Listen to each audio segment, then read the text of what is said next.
ይሄ ሁሉ በየመንደሩ እየፈላ ያለ አገልጋይ ነኝ የሚል ነብይ ነኝ የሚል ተቀብቻለሁ የሚል ወደኔ ስትመጣ ነው ነገር የሚከፋፈተው የሚል ሁሉ የማንንም ጎሽታና የማንንም ወፍ የቆመች ፈልገን የእግዚአብሔር መንግስት አናገለግልም። ከዚህ በኋላ እጅግ በተገለጠ የእግዚአብሔር ቃል እውነት ትውልዳችንን ከመጣበት አደገኛ ጭራሽ አካሄድ አውዳሚ አካሄድ በእግዚአብሔር ቃል እውነት መመለስ አለብን። ሐዋርያቶች አሉን ግን በህይወት የሉም። ለምን? በህይወት መኖራቸው አያስፈልገንም። በህይወት መኖራቸው አይደለም የሚፈልገው ትምህርታቸው ይሰማል። ሐዋርያት ሥራ ምዕራፍ 2 ቁጥር 42 ምን ይላል? በሐዋርያት ትምህርት ይሰበሰቡ ነበር። በማን ትምህርት? በሐዋርያት ትምህርት። ስለዚህ ሰው የሚሰበሰበው ሐዋርያትን አይናቸውን ሊያይ ነው። ወገቤ ላይ ጫኑ እጄ ላይ ጫኑ ሊል ነው። ትምህርታቸውን ፈሉ እና የሐዋርያት ትምህርት አለ እንዴ? ተጽፏል። መጽሐፉ ተጽፏል።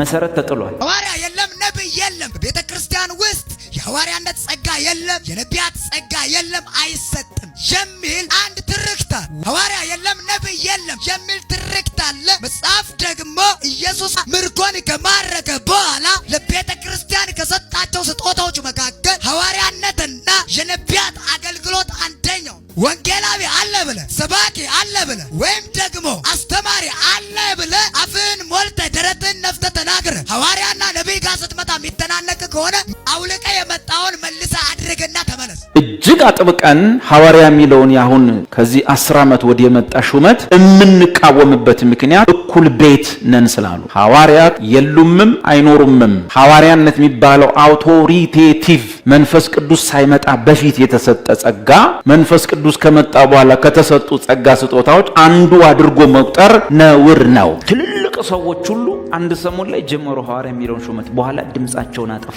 ለምን? ሲመረምሩ እፍረት ተሰማቸው። እነሱ አፍረው ዝም ሲሉ ጎረምሳው የሰፈር ሁሉ ተቀባበሉ። ምን ነው ሲባል የግድ 5 ኦፊሶች የግድ